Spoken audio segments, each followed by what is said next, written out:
They didn't find it standing. They didn't find it seated the way you would expect a figure to be placed inside a sacred space. They found it lying flat on its back, sealed horizontally inside the actual fabric of a stone wall that had not been touched in 12,000 years. A human figure, head intact, torso intact, feet gone, deliberately removed, cleanly cut away, as though whoever placed it there needed to make absolutely certain it could never walk out. Someone, 12 millennia ago, laid a stone person down inside a wall, took away its ability to move, and then buried the whole thing so completely that it took until the autumn of 2025 for any living human being to lay eyes on it again. And when the announcement reached the outside world, 1 month before excavators at a completely separate nearby hill made a second discovery that nobody in 30 years of digging had even come close to finding, the model that archaeology had spent 3 decades carefully assembling began, very quietly, to fall apart. Stop and sit with that for a moment. Because the story most people carry about how human civilization began runs in a very specific direction. First, people figured out how to farm. Once they had food security, surplus grain, and full bellies, they settled down into permanent communities.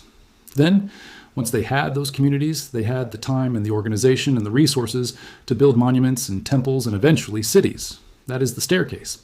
Farming, then settlement, then religion, then everything else. It is a clean and teachable sequence, and for a long time it felt solid. The trouble is that sitting on a limestone ridge in southeastern Turkey, buried under meters of accumulated earth and centuries of wind-blown soil, there is a place that does not just challenge that staircase, it climbs it in the opposite direction.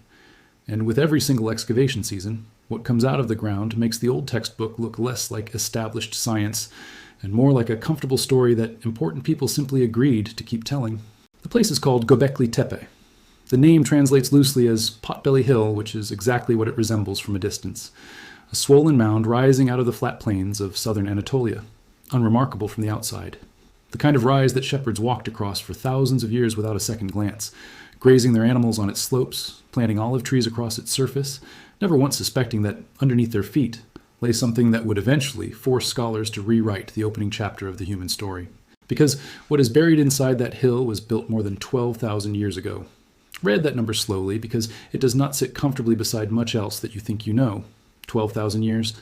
That is before the wheel existed anywhere on Earth, before writing, before pottery, before the first intentionally cultivated field of wheat had ever been planted by human hands. It predates the pyramids of Egypt not by a few centuries, but by thousands upon thousands of years. The distance between us and the pyramids laid end to end and then repeated.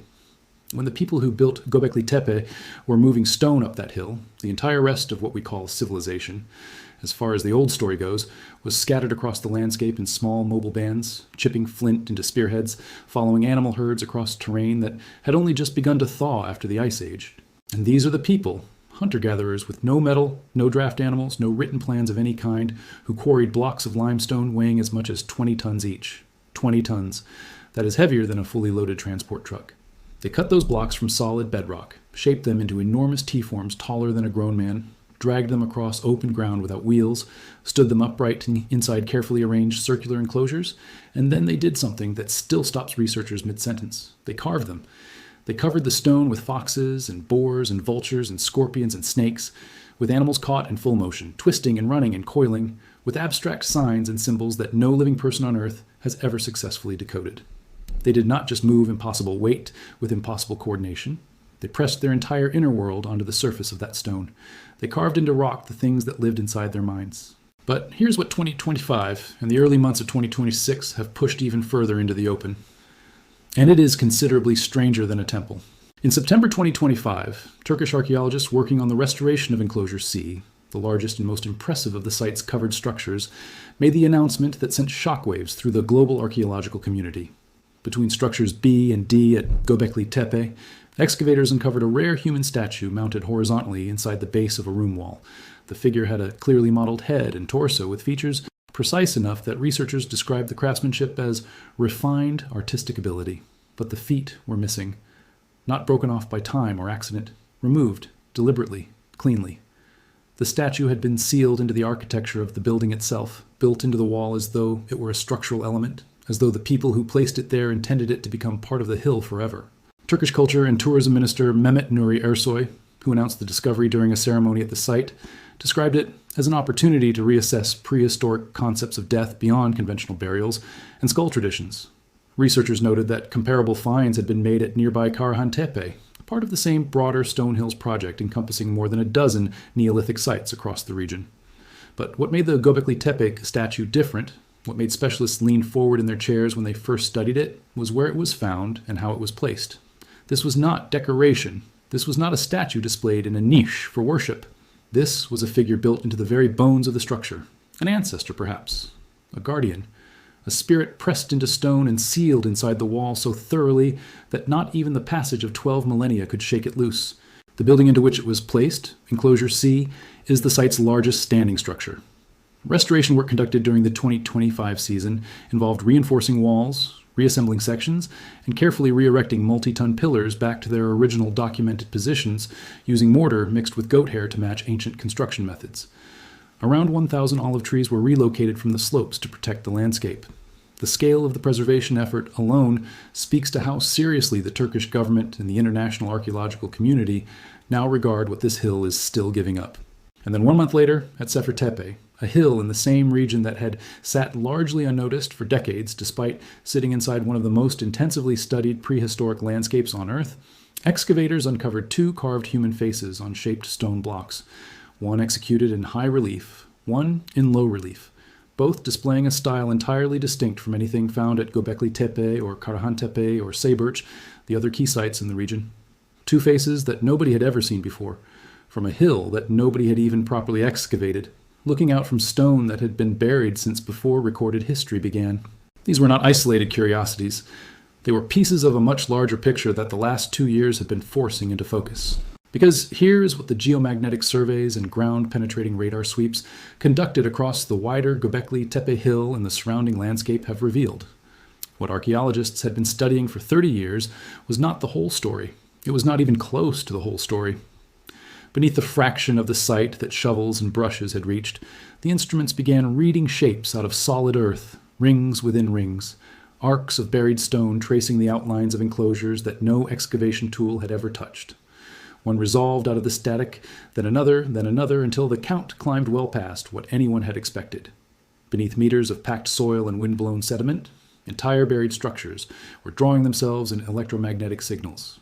These were not geological accidents. They were readings from dense stone at consistent depths, plotted into forms too geometrically precise to be anything other than deliberate construction.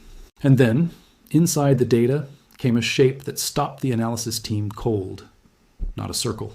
A rectangle, sharp corners, straight walls, a geometry that had no business being there because everything the field understood about Göbekli Tepe said that its builders thought in curves. The great enclosures were round, the pillars stood in rings. Circularity was the grammar of the place.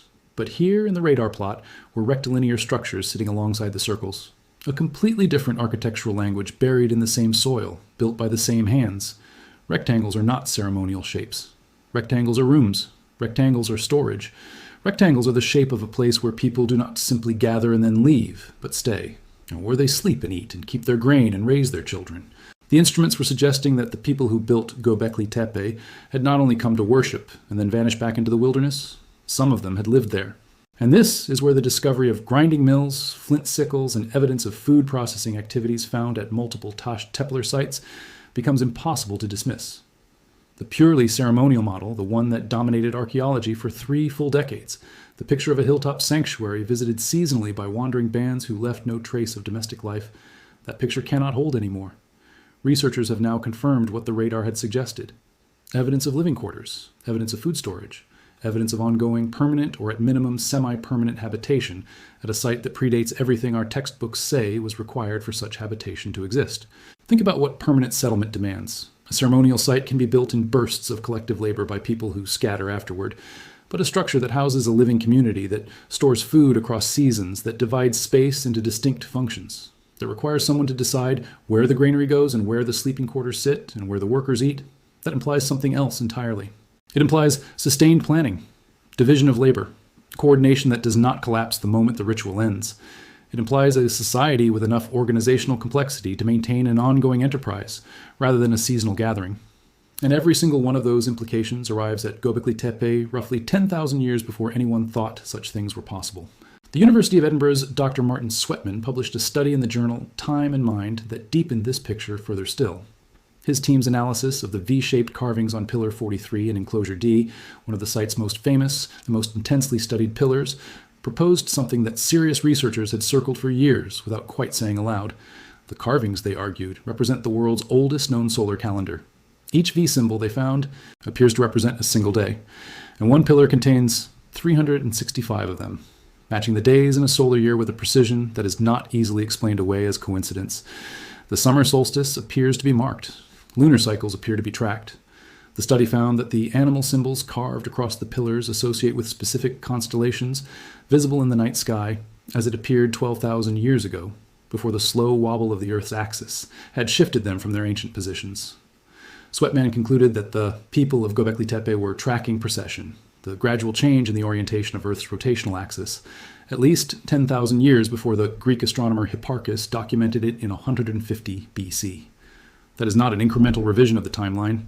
That is a complete reordering of when human astronomical knowledge begins. Sweatman also argued that the site may have been built partly in response to a catastrophic comet impact event that occurred roughly 12,800 years ago, a strike that researchers believe triggered the Younger Dryas, a brutal and sudden return to near glacial conditions that lasted approximately 1,200 years.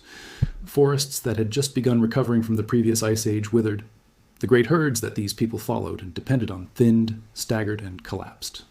Rivers changed course. Rains failed. To the people living through it, this was not a data point in a climate record. It was the sky turning against them. It was the familiar world, the one their grandparents had described as stable and permanent, coming apart within a single lifetime. And what did they do? Here is the part that should stop you completely. In the middle of that unraveling, when every survival instinct should have been screaming at them to scatter and run and find food wherever they could, they gathered. They organized in numbers that would have required extraordinary coordination for people of this period. They quarried stone blocks weighing as much as 3 vehicles. They dragged them without wheels or animals across kilometers of hard and broken ground up a hill and set them upright in precise rings. They did not flee the catastrophe. They built a monument inside it. They looked at the end of their world and responded by carving the sky onto stone so that whatever came after them would still be able to read what they had seen. That is what the statue sealed inside the wall at Enclosure D begins to look like when you hold it next to the calendar carvings and the astronomical alignments and the domestic structures that were never supposed to be there. It looks like an archive, not just a temple, not just a gathering place, something built with the specific intention of outlasting the people who built it. A record pressed into 20-ton stone because 20-ton stone does not rot, does not flood away, does not burn in a fire, does not disappear with the people who disappear. And the network that has now been mapped across the wider landscape makes that interpretation even harder to set aside. Göbekli Tepe was never alone.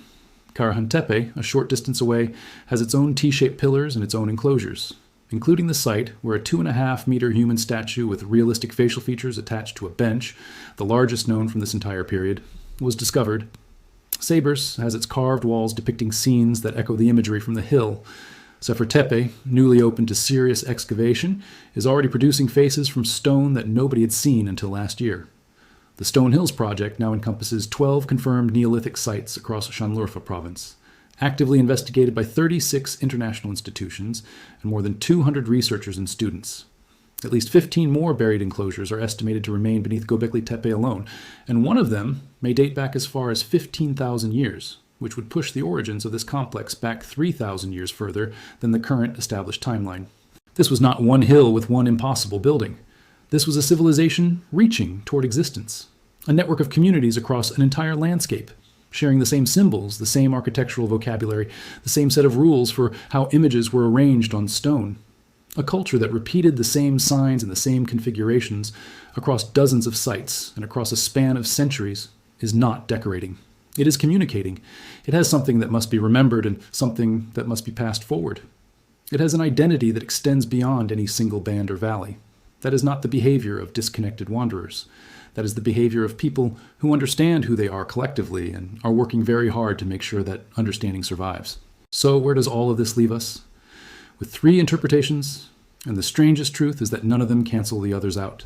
The first is the House of the Dead, a figure sealed inside a wall with its feet removed so the spirit could never wander, an ancestor locked into the architecture of the building itself, held there for eternity by the weight of the stone around it.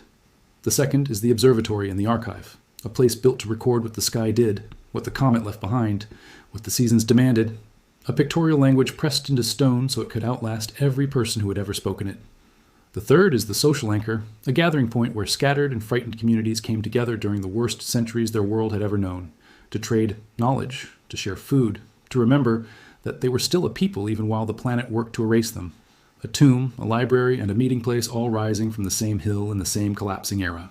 A major international exhibition titled Myths in Stone opened at Berlin's James Simon Gallery in February 2026, bringing 96 artifacts from the Schönlurfa Museum to European audiences for the first time. A previous exhibition at Rome's Colosseum drew more than 6 million visitors. The world, it turns out, recognizes something in Göbekli Tepe, even when it cannot name what that something is. There is a pull to this place that does not require an academic explanation. People feel it before they understand it. And yet the most important sentence in all of this is one that researchers repeat at the end of every excavation report. The sentence that has not changed in 30 years of digging and shows no sign of changing anytime soon. More than 90% of the complex is still underground. Every single thing described here, the statue sealed inside the wall, the rectangular living structures, the astronomical calendar carved into 365 marks on a single pillar, the network of faces appearing at Sefer Tepe, all of it comes from less than 10% of what is buried at Göbekli Tepe alone. The rest is still down there, in the dark, waiting. Archaeologists estimate it may take another 150 years to fully uncover the site at the current pace. Whatever is waiting in the other 90%, whatever the builders of this place decided was important enough to seal inside 20 tons of stone and bury for an eternity, has not spoken yet, which leaves the only question that really matters. If people 12,000 years ago, watching their world collapse around them, chose to carve a message into stone with enough care and enough precision to make it last until we arrived with machines capable of reading it, what were they trying to say? A warning about what happens when the sky changes, a record of the stars as they once were, a name for whatever they believed was responsible for their suffering, a plea aimed at something they could not see but could not stop themselves from believing in. The excavation season for 2026 is already being planned. When the next ring opens, we will be here.